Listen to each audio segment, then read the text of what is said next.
안녕하세요. 저는 방구석 헤지펀드 매니저 라일라입니다. 저는 미국에서 데이터 사이언티스트로 일하고 있는데요. 제 취미는 매일 주식 데이터를 받아 코드를 돌려 전략을 만들고 돈을 잃거나 벌든 제 돈을 투자해 전략을 실험해보는 것입니다. 신기술의 발전 속도는 정말로 놀라울 정도로 빠르게 진행되고 있습니다. 과거에는 새로운 기술이 세상에 나오기까지 오랜 시간이 걸렸지만 이제는 몇 달, 심지어 몇 주 만에 새로운 기술이 등장하는 시대가 되었습니다. 저는 신기술의 발전 속도가 돈이 불어나는 속도와 같다고 생각합니다.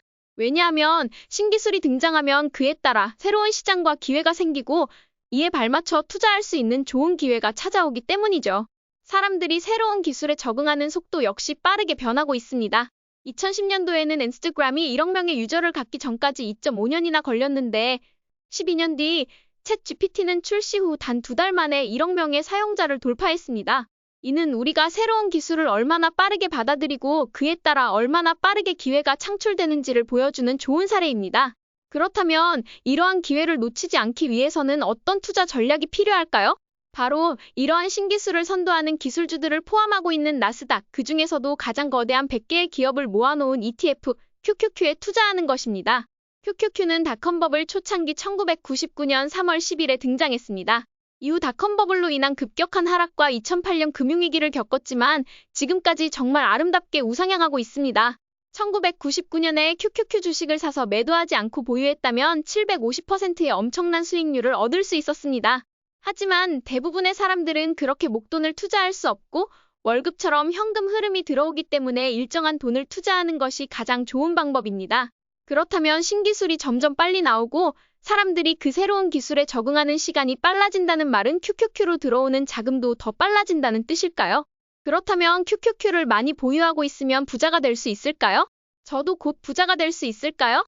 하지만 방구석 헤지펀드가 항상 현금이 있는 건 아니죠. 돈이 들어올 때마다 언제 사야 할까요? 지금처럼 매일, 아님 매주? 아니면 그냥 월마다? 아니면 그것도 말고 기다렸다가 분기마다 확 다 사버려야 할까요? QQQ로 돈을 벌 수 있는 건 알지만 그럼 어떻게 해야 수익률을 극대화할 수 있는지 알아볼까요? 1999년 3월 10일부터 2023년 12월 31일까지 꾸준히 적립식 투자를 했다고 가정하고 2024년 8월 9일에 자산 가치를 확인했다고 계산해봤습니다. 매일 월화수목금 일정 금액씩, 예를 들어 매일 10만 원씩 투자했다고 가정하면 현재 45억 1,200만 원으로 무려 622%의 경이로운 수익률을 달성했습니다. 622%와 매수 보유 전략 750%는 그렇게 차이가 나지 않는데요. 이는 코로나 이후로 기술에 적응하고 발전하는 속도가 빨라지면서 빅테크들의 엄청난 수익 상승과 기술의 발전 때문입니다.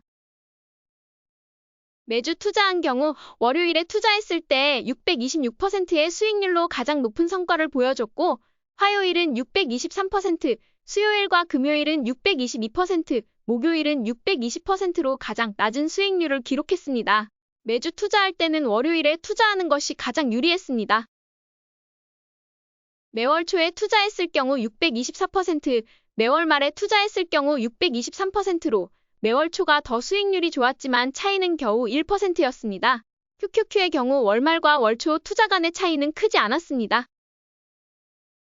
매 분기마다 1월, 4월, 7월, 10월에 투자했다면 631%, 2월, 5월, 8월, 11월에 투자했다면 620%, 3월, 6월, 9월, 12월에 투자했다면 622%로 분기 초 투자와 중반 투자 간에 꽤 큰 차이가 있었습니다. 분기마다 투자하는 경우 분기 초에 투자하는 것이 더 높은 수익률을 얻을 수 있는 방법입니다. 모든 결과를 종합해보면 매분기 초에 투자한 경우 631%의 수익률로 가장 높은 성과를 냈고 매주 목요일이나 분기 중반에 투자한 경우 620%로 가장 낮은 수익률을 보였습니다.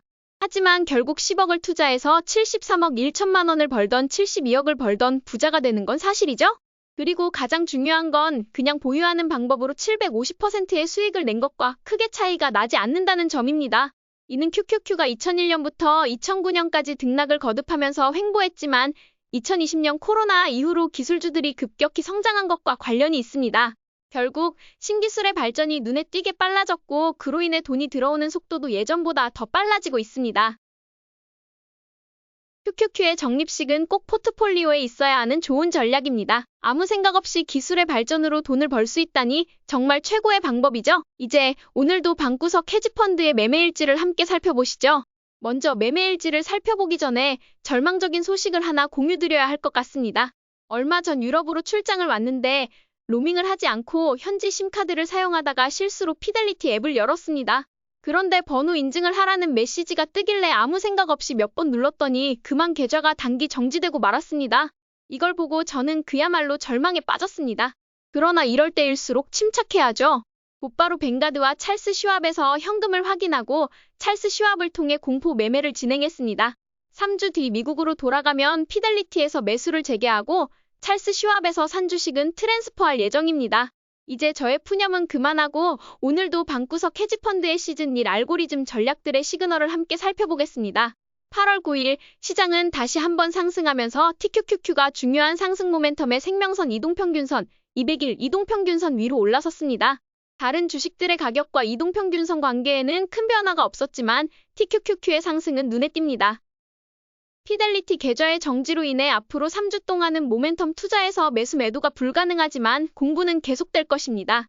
빅테크 주식들인 애플, 테슬라, 엔비디아, 메타는 여전히 상승 모멘텀을 유지하고 있으며 주요 자산군 중 QQQ를 제외한 대부분의 자산군도 상승 모멘텀을 이어가고 있습니다.